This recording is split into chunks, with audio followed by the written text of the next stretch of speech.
రోమా 8వ అధ్యాయము రోమా 8:37 వచనం చదువుదాం. అయినను మనల్ని ప్రేమించిన వారి ద్వారా మనము వీటన్నింటిలో అత్యధికమైన విజయము పొందుచున్నాము. ఇక్కడ మనం చూసుకున్నట్లయితే అయినను మనలను ప్రేమించిన వారి ద్వారా మనము వీటన్నింటిలో అత్యధికమైన విజయము పొందుచున్నాము. ఇక్కడ మరి పౌలు భక్తుడు తన అనుభవపూర్తిగా రాసిన అయినను మనలను ప్రేమించిన వారి ద్వారా ఎవరు అని అంటే ఇక్కడ పౌలు భక్తుడు మరి యేసు ప్రభు తనను ప్రేమించిన దాని ద్వారా ఇక్కడ ఏమంటారు, అత్యధికమైన విజయం, అన్నింటిలో అత్యధికమైన విజయము పొందుకుంటున్నాను అని చెప్పేసి ఇక్కడ సాక్ష్యము చెప్తున్నాను. ఇక్కడ ఒకవేళ మన గురించి మనం కూడా ఎవరైనా మీరు చెప్పండి అంటే మీరు కూడా ఏమంటారంటే రక్షణ పొందిన ప్రతి ఒక్కరు కూడా నిజంగా యేసయ్య ద్వారా ఈరోజు మేము ఈ స్థితిలో ఉన్నాము, యేసయ్య ద్వారా మేము జీవిస్తున్నాము అన్న సాక్ష్యం మనము చెప్పగలము. అయితే అంతకుముందు మరి 35 ఒకసారి చదవమ్మా, 35 నుండి ఎందుకు ఈ మాట అన్నాడో ఒకసారి చూసుకుందాం. క్రీస్తు ప్రేమ నుండి మనలను ఎడబాపు వాడెవడు, శ్రమ అయినను, బాధ అయినను, హింస అయినను, కరువైనను, వస్త్రహీనత అయినను, ఉపద్రవమైనను, ఖడ్గమైనను మనలను బాపున ఇందును గూర్చి రాయబడినదేమనగా నిన్ను బట్టి దినమెల్లా మేము వధింపబడిన వారము, వధకు సిద్ధమైన గొర్రెలమని ఎంచబడిన వారము. అంటే ఇక్కడ ఈ 37వ వచనం ఎందుకు అన్నాడు అంటే ఇక్కడ మనం చూసుకున్నట్లయితే క్రీస్తు ప్రేమ నుండి మనలను ఎడబాపేది ఏది కూడా లేదు. అది శ్రమ కావచ్చు, మరి బాధ కావచ్చు, హింస కావచ్చు, కరువు కావచ్చు, వస్త్రహీనత కావచ్చు, ఏదైనా కావచ్చు, కానీ ఆయన ప్రేమ నుండి మనలను ఎడబాపేది ఏది కూడా లేదు.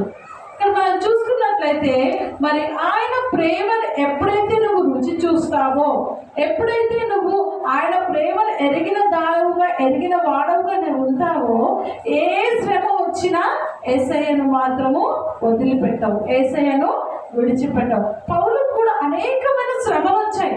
ఒకప్పుడు పౌలు హింసకుడు, దూషకుడు, హానికరుడు కదా సౌలుగా ఉన్నప్పుడు.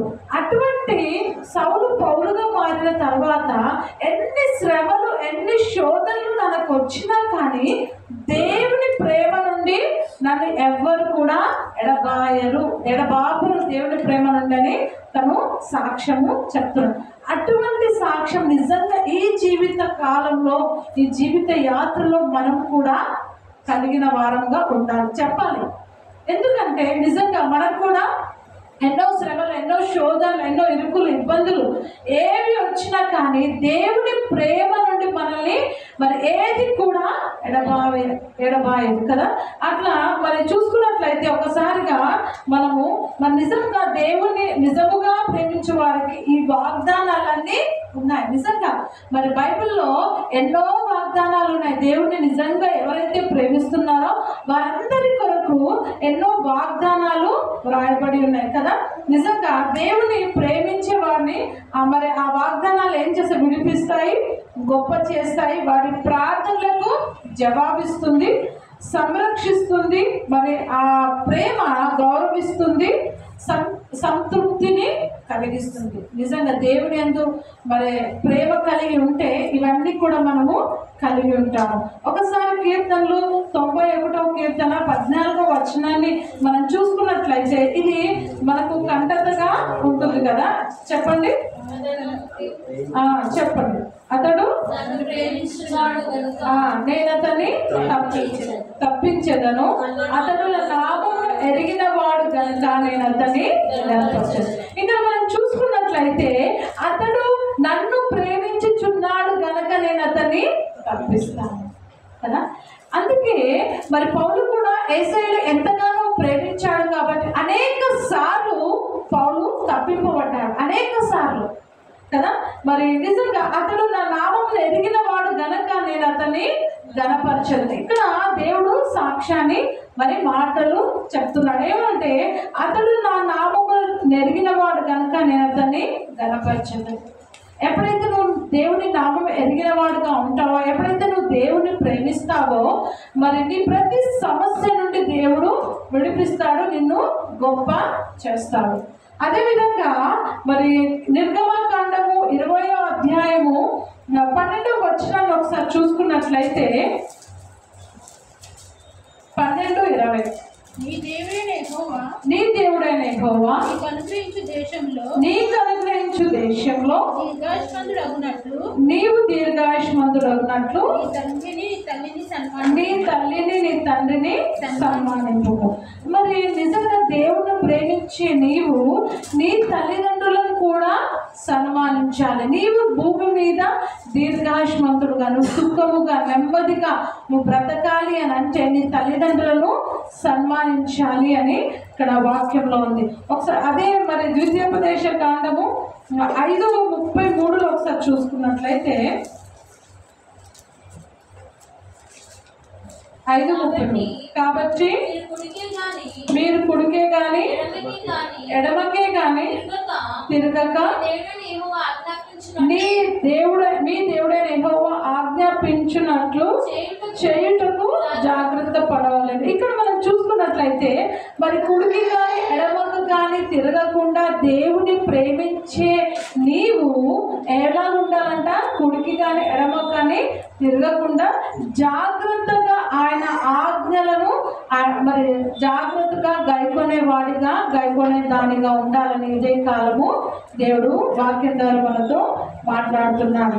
మరి అదే ద్వితీయోపదేశ కాండం 6:2 మనం చూసుకున్నట్లయితే నీ దేవుడైన యెహోవాకు భయపడి నేను నీకు ఆజ్ఞాపించు ఆయన ఆజ్ఞలన్నీ నీ జీవిత దినములన్నింటిను గైకొనొచ్చు నీవు దీర్ఘాయుష్మంతుడు అవుతున్నట్లుగా మీరు స్వాధీనపరచుకొనుటకు ఏరు దాటి వెళ్ళుచున్న దేశమందు మీరు జరుపు. ఇక్కడ మనం చూసుకున్నట్లయితే మరి నీవు నీ దేవునికి భయపడి కదా, దేవునికి నీ జీవిత కాలం అంతయు ఏమంటున్నాడు? ఆయన ఆజ్ఞలను మరి అనుసరించి వాడిగా ఉన్నట్లయితే నీవు దీర్ఘాయుష్మంతుడుగా ఉంటావు.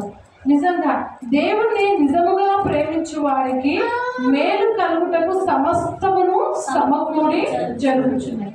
కాబట్టి మరి నిజంగా మరి ఉదయ కాలము మనం నిజంగా దేవుని ప్రేమించే వారిగా ఉన్నామా?